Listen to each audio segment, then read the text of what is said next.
কবুল করে কে? করেন আপনারা? হ্যাঁ, বৃষ্টি পড়লে কি গান লাগায় দেন? বৃষ্টি পরে টাপুর টুপুর, ওই যে পোলাপাইন কয় পায়ে দিয়ে সোনার নুপুর, আঁকা বাঁকা মেঠো পথে কোন রূপসী হেঁটে যায়, আমিও আছি তোমার সাথে। আছে না নাই?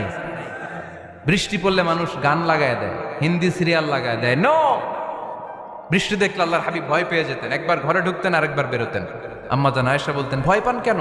আল্লাহর হাবিব বললেন, জানি না এই মেঘ থেকে বজ্রপাত এসে মদিনাটারে জ্বালিয়ে দিবে নাকি মেঘ থেকে বৃষ্টি এসে মদিনাটারে উর্বর করে দিবে, আমি তো জানি না, ভয় হয়।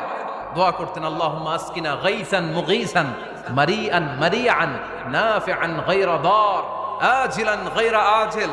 আল্লাহ, আপনি উপকারী বৃষ্টি দেন, এমন বৃষ্টি যেটাতে আমাদের রিজিক আছে, গবাদি পশুগুলোর রিজিক আছে। হাবিব সাল্লাল্লাহু আলাইহি ওয়াসাল্লাম বলেছেন, মান বানা মসজিদান মিন মালিহি ফিদ দুনিয়া বানাল্লাহু লাহু বাইতান ফিল জান্নাহ। যে ব্যক্তি নিজের পকেটের টাকা খরচ করে দুনিয়াতে মসজিদ বানায়, আল্লাহ তাআলা তার জন্য জান্নাতে ঘর বানায়। 60টা জিনিস মানুষ মরে যাওয়ার পরে তার কবরে পৌঁছতে থাকে। ইন্না মিম্মা ইয়ালহাকুল মুমিন মিন হাসানাতিহি বা'দা মাউতিহি।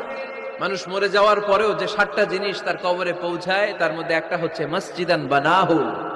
সে যে মসজিদ বানিয়ে গিয়েছে, ওই মসজিদের সওয়াব। সুবহানাল্লাহ পড়েন। আপনি টাকা দিয়ে মসজিদ বানিয়ে দিলেন, ওই মসজিদে মুসল্লিরা নামাজ পড়ে, রোজাদাররা এসে ওখানে ইফতার খায়, তাহাজ্জুদ আদায়কারীরা তাহাজ্জুদ পড়ে, তাদের সওয়াবের কমতি হবে না, কিন্তু তাদের সওয়াবের একটা পার্সেন্টেজ সওয়াব যে ব্যক্তি মসজিদ বানালো তার আমলনামায় আল্লাহ ঢুকিয়ে দেয়। এজন্য বেশি বেশি মসজিদ বানাতে রাজি আছেন তো? আল্লাহর হাবিব